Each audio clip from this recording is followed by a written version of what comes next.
kami kumpulan 2 dari 6 Soja. Yang dihormati para guru dan rakan-rakan sekalian, selamat datang ke forum kita pada hari ini yang bertajuk Kesihatan Tanggungjawab Kita. Bak kata pepatah, mencegah lebih baik daripada merawat. Kalau dah sakit, bukan sahaja badan lemah, kerja sekolah pun teruslah semangat.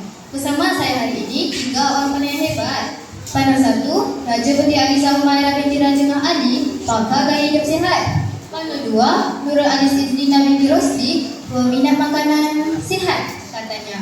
Panel 3, Nur Aina Humairah binti Muhammad Izzah, atlet tidak bertauliah sekolah kita.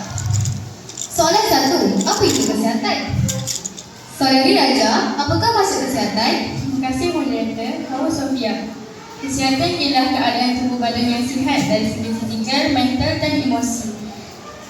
Maksudnya, bukan sekadar tak sakit, tapi juga segar dan ceria. Kalau badan sihat tapi hati drama, itu belum cukup sihat lagi. Terima kasih Saudari Raja. Soalan kedua, kepentingan menjaga kesihatan. Saudari Alis, apa kepentingan menjaga kesihatan? Terima kasih Encik Hawa Sofia. Kesihatan penting supaya kita dapat menjalani kehidupan dengan baik. Murid kena belajar dengan lebih fokus dan aktif. Kalau tak sihat, nak bangun pagi pun susah. Alam dah bunyi 5 kali, kita tekan snooze. Macam tekan lagi kecemasan. Terima kasih Saudari Alis. Soalan 3, cara menjaga kesihatan. Saudari Aina, apakah cara-cara menjaga kesihatan? Terima kasih moderator Hawa Sofia. Antara caranya ialah makan makanan seimbang, bersenam secara berkala, minum air yang mencukupi dan tidur yang cukup. Jangan asyik makan makanan ringan je. Kalau hari-hari makan snack, badan kita pun jadi yang berlaku. Terima kasih Saudari Aina. Soalan keempat, peranan murid. Saudari Raja, apakah peranan murid dalam menjaga kesihatan? Terima kasih moderator.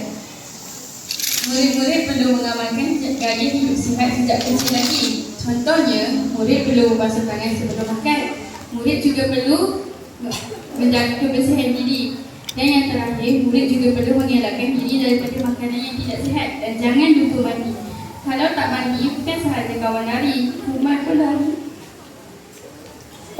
Terima kasih Saudari Raja. Soalan kelima, cabaran dalam menjaga kesihatan. Saudari Alis, apakah cabaran dalam menjaga kesihatan? Terima kasih moderator. Antara cabarannya ialah 1. Pengaruh makanan segera. 2. Kurang aktiviti fizikal. Dan yang ketiga, keperahan gadget. Kadang-kadang kita kata nak bersenam, tapi yang berat cuma jari main telefon.